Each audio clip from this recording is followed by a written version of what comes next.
about to start. Okay.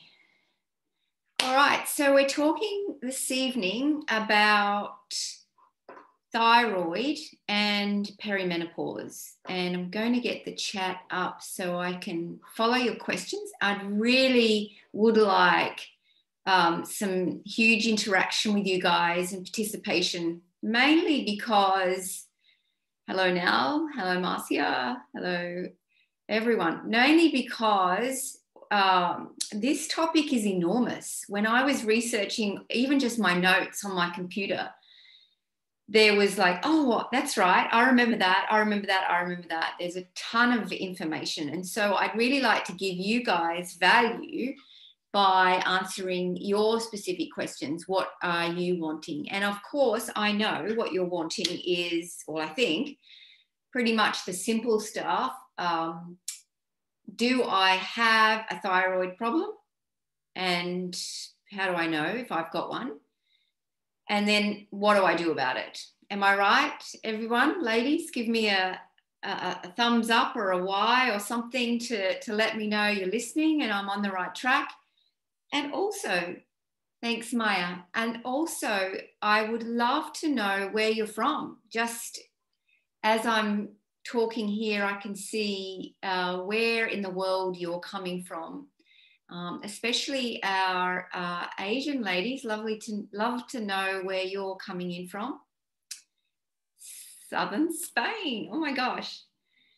While I'm looking at those, I am going to keep going because we don't have a lot of time, and I have something at the end that I want to share with you, and also I want to be able to fit in questions as well and answer some of your questions. Feel free to ask all your questions in the chat because I save the chat, and I can, if I don't answer them tonight, I can answer them when I do the follow-up email tomorrow with the recording. So please pop your questions in the chat as we're going along. All right, so the question is the thyroid. First of all, what are we talking about with the thyroid? Well, of course, we've got this butterfly gland here in our throat, which regulates our metabolism. And there's a thyroid hormone receptor on every cell. It's an absolutely critical function to occur in our bodies. And when it doesn't work, when it doesn't work properly, we're in all kinds of strife, and which is potentially why you're here. The other thing is perimenopause. And I'm just clarifying for those of you who may not know what perimenopause means exactly. It's really those 10 years around the end of your cycle. And my previous webinar that I did, which if you weren't on that, I recommend you go and have a look at it in YouTube and find it, because it was an overview, and this is kind of falling out of that, to find out exactly what is perimenopause, premenopause, menopause, and postmenopause. And you'll get all those answers there. And in fact, would love to know of the audience here, and there's quite a lot of you, fantastic, for whom is this your first time with me presenting? And I'd love to know if you're new, completely new, never seen me speak before, because I have done quite a lot, and it's always lovely to have somebody new on. All right, so let's hone in firstly on thyroid. And so thyroid functioning when it's all normal is we just feel well. And when it's not functioning, lots can go wrong. So initially we have two types of thyroid issues, and that is primary and secondary. And primary is that there's something not right with the actual thyroid and the thyroid hormones being secreted by the thyroid. And even though that's quite common, I suspect that it's not as nearly as common as secondary thyroid issues, especially hypothyroid, which is low thyroid function. which can relate to various other causes. And that's what we're going to go into some detail with this evening. All right, so how do you know if your thyroid's not working, guys? How do you know? What made you sign up for this webinar? What are you thinking? Maybe your symptoms that are impacting your that might be caused by your thyroid. Weight, low energy, 100%. Both of those can be related to thyroid. What else? Type away. Even if you're on your phone, give me a few words from your phone. What other symptoms are there related to your thinking related to thyroid? 100%. Fatigue, low energy is definitely it. Mood swings, particularly low mood, which in technical terms is called depression. I call it low mood. And when the thyroid's overactive, we can have anxiety, but we can actually also have anxiety with low thyroid as well. So it can get a bit confusing. Yes, Sherab, yes, you're correct. Feeling cold, sensitivity to cold is definitely part of it. And all right, so let me give you a few more. Where is my list? So fatigue, lethargy, and feeling the cold, which are the whole body symptoms, but also hair loss. Hair loss is a big one, and dryness. So hair dryness, skin dryness. You can also have brittle nails, which is kind of like dry nails, isn't it? Constipation, which is like a dry bowel. Dry skin, I've mentioned. Enlarged thyroid, so you can have the actual goiter present. High cholesterol. Did you know that low functioning thyroid is a common cause of high cholesterol? And often it's overlooked by your doctor. And, it's going for the statins when it's actually a thyroid problem. Irregular uterine bleeding. And there's a really strong link between low thyroid function and iron deficiency. There's a little bit of cause. One causes the other. And like low iron can cause thyroid problems, and thyroid problems can cause iron problems. And so it can be a whole compounding effect. It's a funny thing with iron, it kind of does that.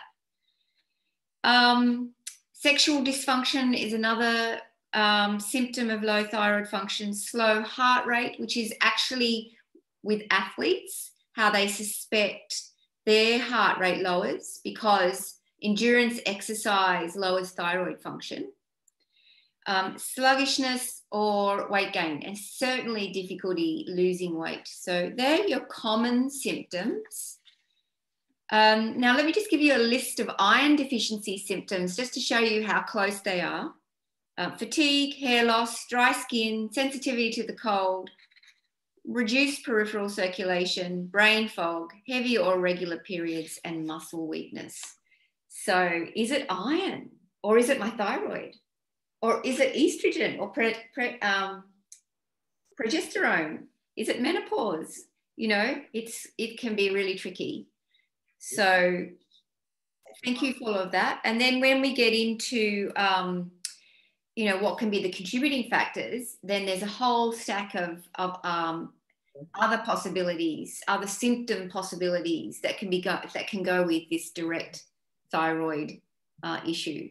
The other thing, if you're of reproductive age, we're talking about peri-menopause, which is kind of like, let's say, 45 to 55, including menopause.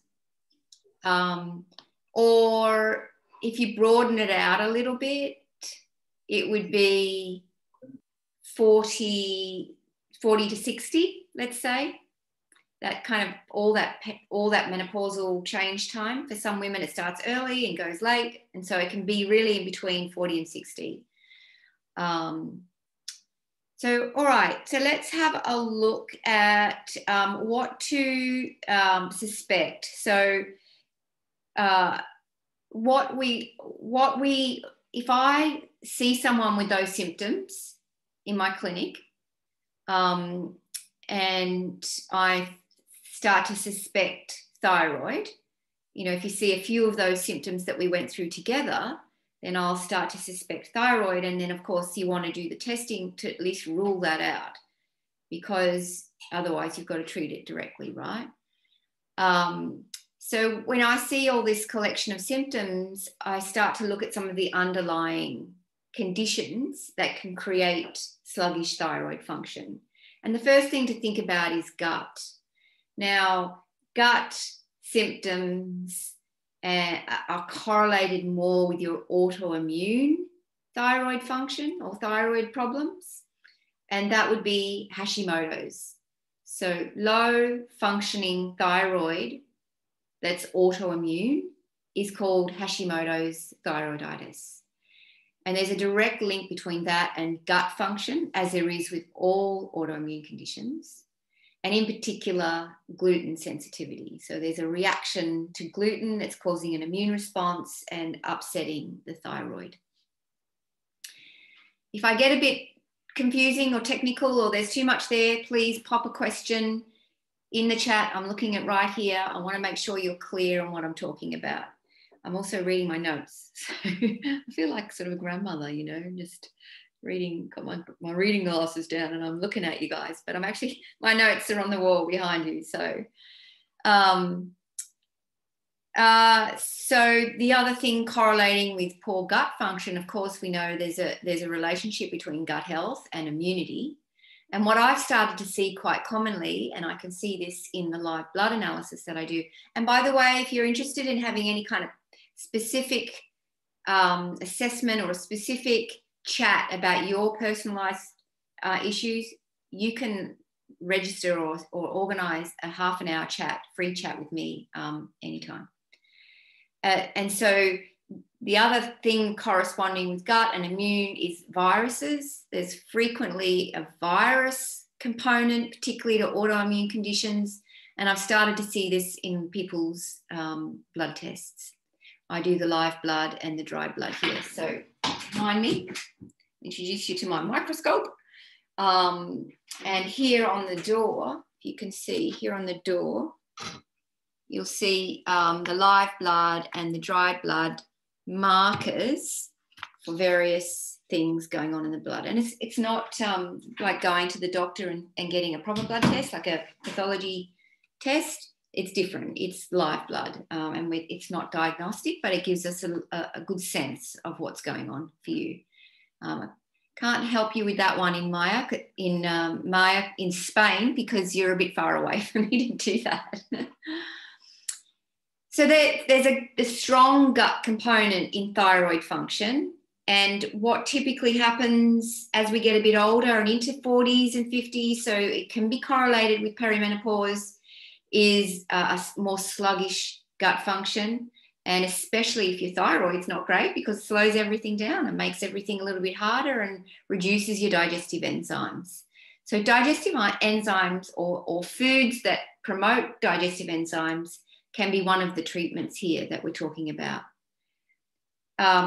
Diet would probably be the number one thing for everything that from my perspective, when I'm talking about any condition, it comes down to diet so much that it's like it's almost a no-brainer. But in particular, already if you've done a little bit of research, you will have perhaps looked up and found the foods maybe that are you to avoid, or foods that you are supposed to eat for thyroid function. And I'd love you to pop them in the chat for me, because some of it's myth and some of it's true, and some of it's misleading. Fermented foods, yeah, particularly for that gut health. And apple cider vinegar is another fermented food that has a little bit of, acid, and that can really help digestion. So I'm going to move on a little bit, but I want you to, I've got you working, you see. I want you to be working for me.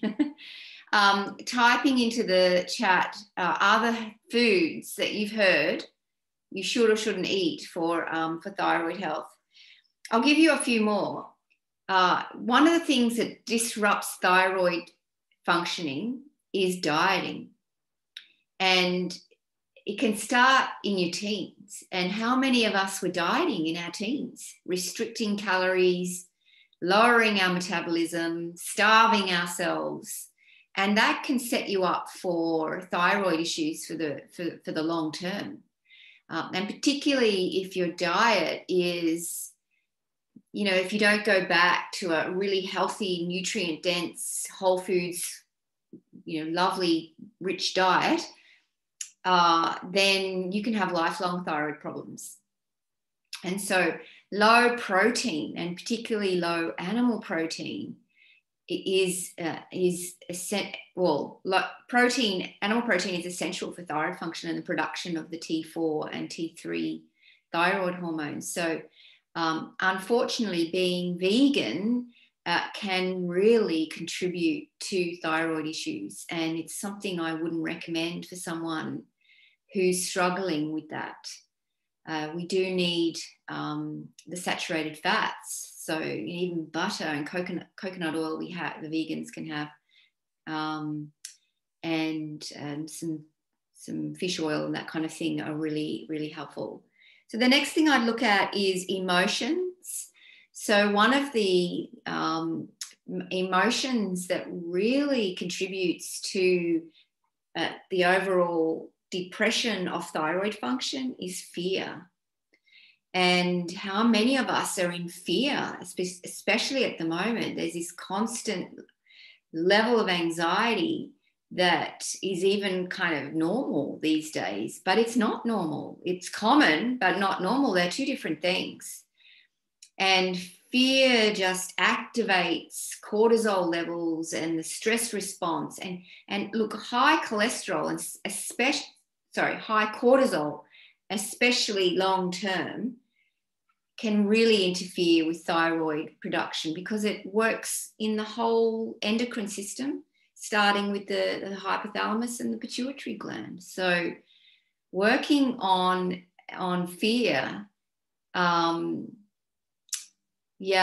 on fear can be really helpful in cultivating some calm in your body. And I know, I grew up with a sort of an anxious dad, and I have a little bit of his personality in me. And I can see this in people's iridology sometimes, that anxious personality, the tendency to worry and everything. And you feel it's just like normal. That's just who I am. That's just normal. But it's high functioning anxiety, and it's not normal. So yes, fish and nuts are great now for thyroid function.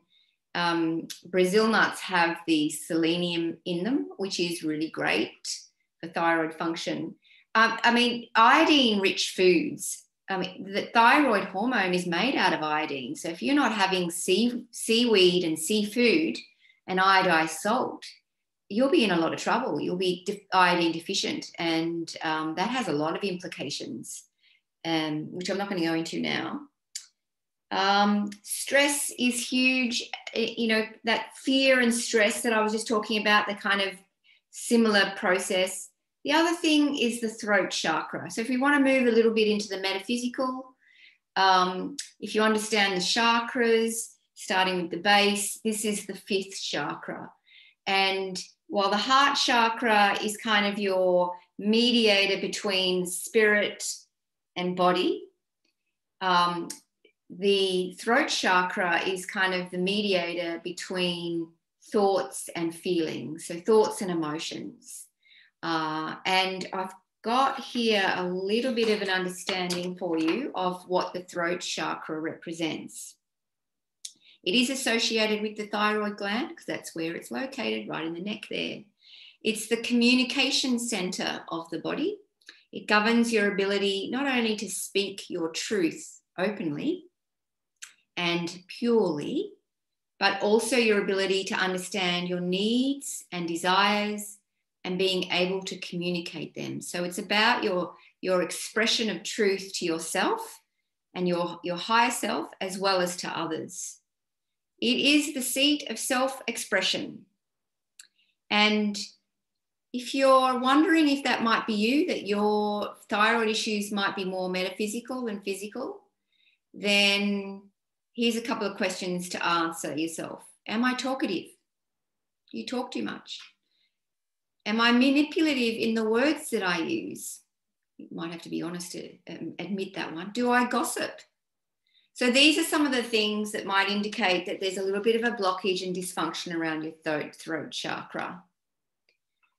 All right, final one for suspecting causes. So some of the contributing or causal factors for thyroid problems. The last one we really can't miss is radiation. And with all of us with these things, by our beds often, and close to us all the time. I mean, how close is that to your thyroid? Right next to it, right? And it's frequency, especially the 5G.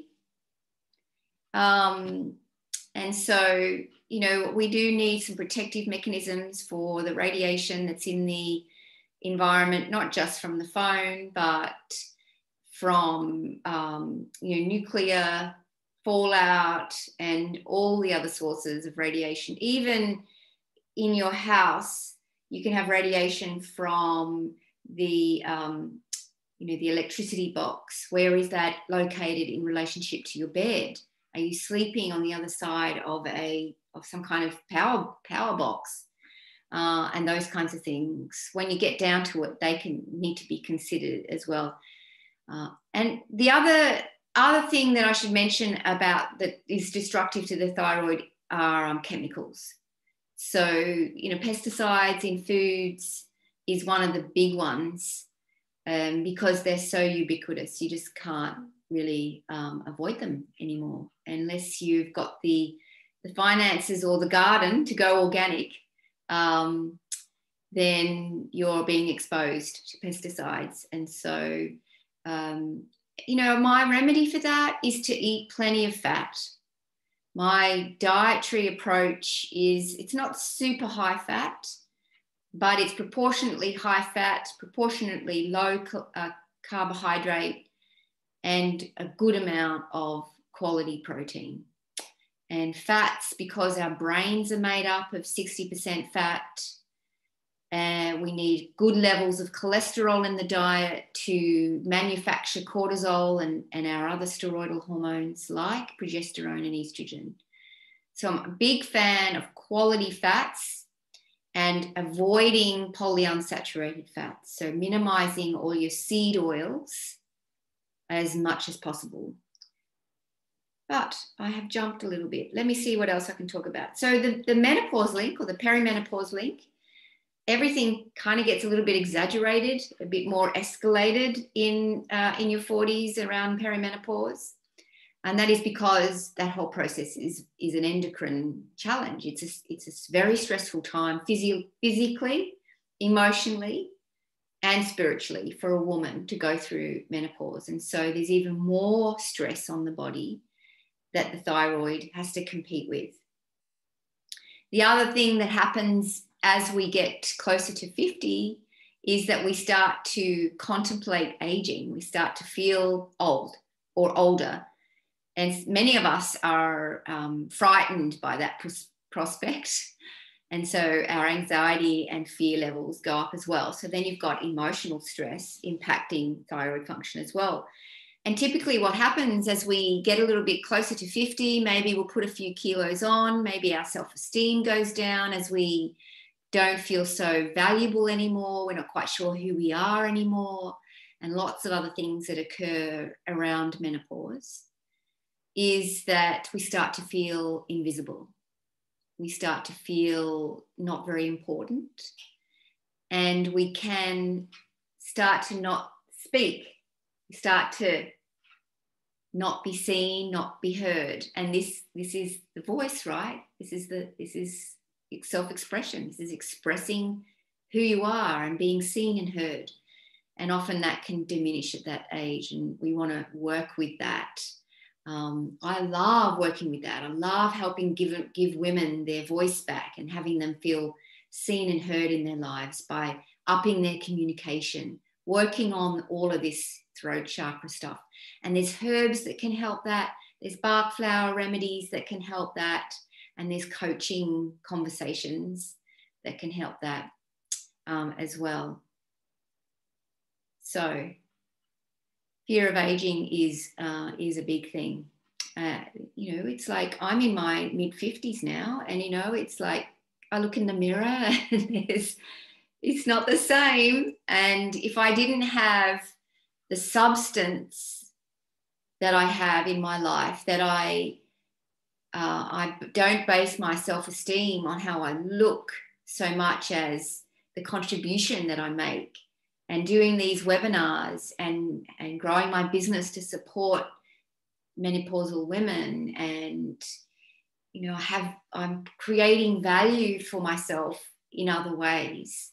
If you don't have that, then life can be, you know, quite difficult for a while until you find yourself again. Get your mojo back, as they say. All right, keep going. So what do we do about it?